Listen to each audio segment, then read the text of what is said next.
today's video, we are going to be ranking Taiwanese politicians' English. We should preface this though by saying that neither Allan and I are Taiwanese citizens, which means we cannot vote. No. Which means we are not trying to, nor do we wish to, influence your voting decisions. You should only vote for who you think best serves your needs. Nor are we trying to make fun of other people's English ability. Me and Allan are both speaking Chinese as a second language, and so we understand more than anyone how difficult and sometimes embarrassing it can be to speak English in public. So we're not trying to put anyone down. This video is all in good fun. It's all in good fun, and we're just trying to get views on YouTube. Should we start with the big dog? Yeah, I guess we should start with the arguably one of the more famous, probably not the most famous, but one of the most famous Taiwanese politicians. He's the current president of Taiwan. I love him so much I got his name tattooed on my hand. He's also the head of Taiwan's Green Party, or the DPP. Yep. Born in Taipei in 1959, the same year as my mum. Well, okay. Yeah. Makes him 65. Apparently he studied at Harvard, so I'm expecting good things out of him because he studied in America. Protected. In the future, I will lead a new era of values-based diplomacy, a framework. Immediately from the offset, he's not native speaking fluent. He went to Harvard, that was probably a couple of decades ago. So I imagine his English used to be a lot better. He's reading from a speech, he's reading from a piece of paper. Yeah. So he can't make any grammatical mistakes. Yeah. And it'll help his pronunciation, but you can tell he's kind of like struggling over a few words that are difficult to say, difficult to pronounce. But I'm not blaming him, I'm just saying, he's not enjoying himself speaking English. no. And in fact, you have experience with public speaking Chinese. Yeah, I gave a speech or a presentation for 3 hours, the does second that- half of which in Chinese. How does that feel? Like, Absolutely terrifying and shook me to my core of how inadequate my Chinese is. But I'm not the president of an international country, so I feel a little bit like vindicated because my bad Chinese doesn't affect how my country interacts with other countries. I don't think that their English ability should really affect anything. I mean, it's not, they don't have to be speaking English, right? This is Taiwan. Shouldn't, but it does. That's up to people to decide, Yeah. right? I feel like it kicks in this sort of fight or flight response where, like, if it was me and I had to speak Chinese in a public setting, like a public speaking event, I would want to get the hell out of there. My brain would be like, stop this, Yeah. get me out of here. But he went to Harvard, so he had to obviously speak English. Yeah, I guess so. Again, like you said, he's 65. He probably went there 30 years ago. So he probably spoke a lot better English before. Yeah. I'm trying to listen. As our greatest source of strength. Under the principles of Ah. Yeah, that's... So pronunciation is a little bit... It's hard because, like, there's a lot of S's that were Yeah. there, so it's like social strength. You know, social strength, you have to kind of, that's hard to say social strength 5 times fast. Yeah, exactly. So we have like a tier list, we have S all the way down to F. If Allan and I were doing this and people had to rank our Chinese, we would be an F 100%. Oh, for sure, yeah. Yeah. What do we Even think? our English would probably be an A or a B. Yeah. What do we think about his English? I kind of want to go like D. Okay, I had C in my head. You would C. He's the first one we've listened to, and you've got to go like sort of middle of the road, and then we can probably update it accordingly. But he's spending 90% of the time looking at the paper and then just looking up because he's been media trained to make eye contact with the reporters. But he's actually wishing that he could just stand and read this off the paper. Yeah, and I would like to point out as well, his pronunciation's not bad. It's his flow. Yeah. He stutters on some words. I went to the doctor last week, and he said my flow is perfect. Okay, I agree with you. I say we put him in C. Yeah. When I met him, he spoke perfect English. You didn't meet the president. No, but it makes me look good on the video. No. Thanks for doing such a good job on the international stage, representing Taiwan. If you're watching this, he probably will watch this. Maybe. One of his goons will show it to him in a meeting. Yeah. So before him, it was probably the most famous Taiwanese politician. No, well, I mean, President Lai has only been in power for like a year-ish. Yeah.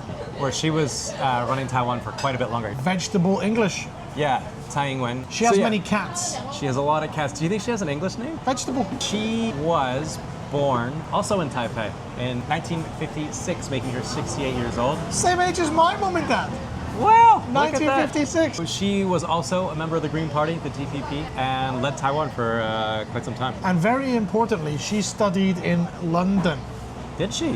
She went to the London School of Economics. She went to Cornell. She got her master's in law at Cornell. Wow. I've listened to a lot of her videos and interviews. Uh-huh. Her English is better than William Lai. I'm going to say that before we listen. We'll listen to an example and I'll say why. Yeah, this is an interview she did with the BBC, quite a high-profile one, about a year ago. Put into the military capacity building is unprecedented. Wow. So already she's answering questions from a BBC reporter. Yeah. We don't know if she was like told those questions ahead of time. She definitely was. Okay. But she's not reading off a teleprompter or a script. It doesn't seem like she's just like naturally speaking. Yeah. So already that's more difficult and more impressive. And also the young people, despite they have some complaint, but it's not about their love for the country. Did you notice she made a mistake? They have some complaint. She should have said complaints. Yeah. That's it. You're gonna start with a negative? I'm really impressed. We're criticizing. We're looking for their weaknesses. Of course, we give them the benefits of the doubt that they're perfect, and then we highlight what they did wrong. Okay, I was gonna point out that her English is really impressive. Very good pronunciation. That's a small grammatical mistake to miss an S on a I know, plural. but it's just like as a teacher, that's what we look for, right? Yeah, I guess so. She's not a native speaker. If you met her in the street, or if you heard her voice on a podcast without looking at her face, you would know that she was Asian. You for sure you would know. She obviously has an accent, but the fact that she sat down with a BBC reporter talking about really complex political issues is really impressive. That's a very advanced level of English, very advanced. Like she speaks fluently, you would say. I've had this argument with a couple of adult students recently, like what is fluent and what is native speaker? She's not native. Native to me sounds like if I close my eyes and listen to you, I wouldn't be able to tell you're not from there. I also want to point out her accent is decidedly British. It's more, it airs on the side of British. Yeah, probably because of her time studying economics in London. in England. Yeah, she has more of a British accent, whereas President Lai has more of a just kind of a Taiwanese standard accent. Yeah, which is not ESL. bad. I want to say that to anyone learning English watching this video. You always try to learn English and remove your Taiwanese accent. Italian people don't do that. French people don't do that. Spanish people. Yeah. They're proud of their romantic accents. accents. Don't be ashamed of speaking English with a Taiwanese accent. It's probably more ugly to speak with an American accent, to be honest, in my opinion. Yeah. And Chinese leadership have to make a good calculation as to whether they are prepared. Prepared. She's good. Very good. I would Seal of approval. I would put her like A or B? A. Yeah. I would- Not using a paper, not using a speech, she's not using a teleprompter. She's speaking about very complex things. Her pronunciation is good. Her grammar is pretty good. She's not she's not native, but she's like Okay, we can go with A for president. Miss Vegetable. Really good. Good job. Well done. Yeah. Who came before her? Ma Ying-jeou. So Ma Ying-jeou was born in 1950. That makes him 75? 74. Oh, 75. Oh, 75. Pretty close. It's Oh, almost. it's his birthday next week. Yeah. Happy birthday, Mr. Horse. He wasn't born in Taiwan. He was born in Hong Kong. He studied at NTU, joined the Marines, and studied at New York University and Harvard. Oh, Very impressive educational background. This is our first member of the Kuomintang. He is a blue member party, so he's not green. okay. This is him 11 years ago. This education I could have in Taiwan and in the United States. These two stages of my education contribute to the formulation of generally a important policy making preparedness. From what I can hear, he seems much more native and smoother. Encounter difficulties, dilemmas during the process of decision making.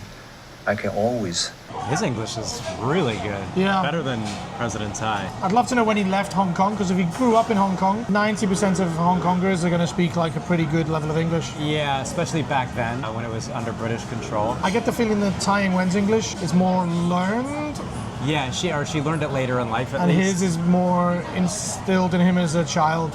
That feeling. He's like very 95 to 96% fluent, not native. Close. Not very British sounding. Good pronunciation, good grammar. He's confident. He's again answering questions from a reporter. Doesn't look like he steals any money from the government at all here. Looks like he did absolutely nothing wrong. Yeah. Handsome fellow though, huh? If I'm 70, 60 or 70 years old and I look like that, I'll be pretty happy. Yeah. If I'm still alive, I'll be happy. High A, above President A Tsai. plus, yeah. Very impressive. I went through all of the presidents. Cheng Shui-bian doesn't speak English. Under him is Li Denghui. He was born in 1923, passed away in 2020. R.I.P. R.I.P. He was born in Taipei, Taiwan. Back then, it was under Japanese control, so it was known as Taihoku or something. Oh, really? Yeah, he was a member of Chinese Communist Party. Oh, really? Yeah, he's the only elected member in Taiwan to be a communist, which he later in life renounced. Oh, really? Then he became Kuomintang and then independent. His background's badass. He studied Bushido and Kendo.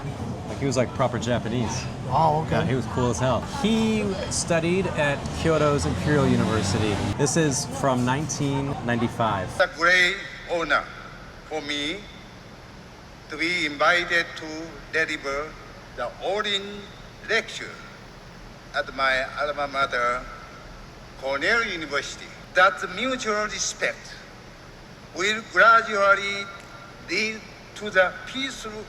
He's reading from a speech which gives him an unfair advantage.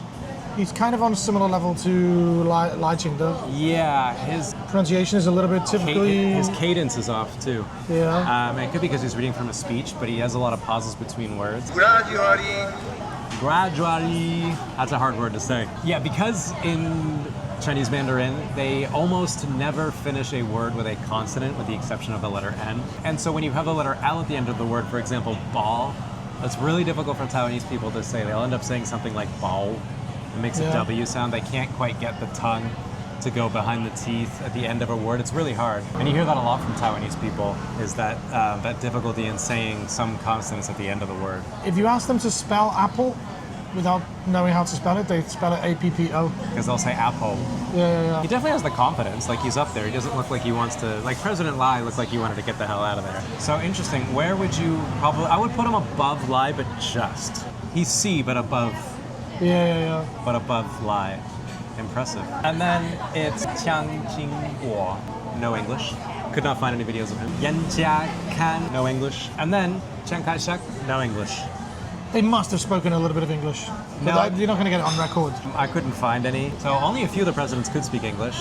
Yeah. The best one being... Oh, Ma Ying-jeou. We said Ma Ying-jeou is better, The current vice president of Taiwan, she was actually born in Kobe, Japan. Her father is Taiwanese and her mother's American. She's 53, born in 1971. 11 countries recognize Taiwan in a diplomatic context.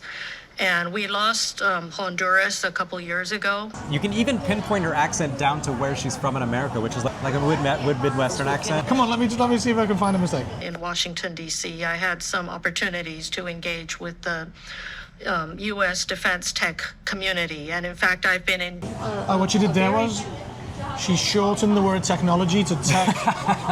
You're not going to find a mistake. No, obviously, she's fluid. It's S, and she speaks better English than we do.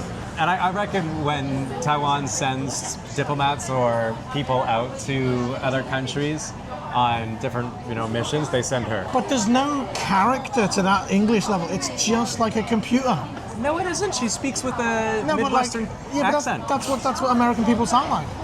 Yeah, she's American. I know, but that's what I'm saying. There's no character to it. There's no culture. We're making fun of Americans. Yeah. Like, what's the point in having a language that's absolutely perfect that everyone understands? Yeah, we talked about earlier about having to speak with a Taiwanese, just anything but the Americans. Come on, and Australians. You don't want to sound ridiculous. Yeah, you don't want to sound drunk all the time. Come on. What are you doing, mate? Like, you can't be leaving the scene. And he goes, don't be a hero, mate. No, her English, it's S tier. It's perfect. Her English is amazing. Yeah. I wanted to switch sides over to the Kuomintang for a second. The current head of the Kuomintang is a guy named Eric, is the current opposition leader. Zhu Lilun. Yep. He was born in 1961, so he's 64, and he was from Taoyuan. Oh, okay. Yeah. He graduated from NTU and New York University, NYU, and got his PhD. Accounting and applied statistics. There you go. Under today's government's strategy, it's not enough to self-defend Taiwan. Second one is we still need dialogue or contact or communicate with Beijing with principle. What's that word he says there? With principle. With principle. With principle? It's pretty good. He's a little bit slow. He's thinking what he's saying very carefully. He's not native. I wouldn't say he's... But he's not reading off of anything. He's just speaking. But is this like a prepared kind of answer to a standard question? Even if it was, it's good pronunciation, pretty decent grammar. Yeah. It's not bad. Some of the words that he says, if you said them independently of each other, you wouldn't understand what he's saying. Like when he said word principle, I thought he was saying we're responsible. Because he's quite grammatically correct, it hides some of his pronunciation mistakes. Again, like you say, he's doing a good enough job to be classed as almost fluent. I think he's pretty fluent. I don't think you get to come up here and talk about KMT politics in English without being fluent. I don't know if your definition of fluent is different to mine. Fluent is like if someone asks you any question, you can just bang out an answer like without... That's what he's doing. Yeah, but he's speaking very slowly. But Topher speaks slowly. He speaks English fluently. Yeah, but he's American, isn't he? he's American. He's speaking with like, as if he's had pronunciation training. Good, yeah, I would agree with that, Like yeah. he's practiced the words, you know? Yeah. But I would put him in A, very high A. Yeah, I agree. The last one is the mayor of Taipei, Wan-an. He's only 46, born in 1978. University of Pennsylvania. And his English name is Wayne, as a member of the Kuomintang. And here he is doing a speech in, I think this is Boston or something, in Chinatown. Our cities became sister cities 28 years ago.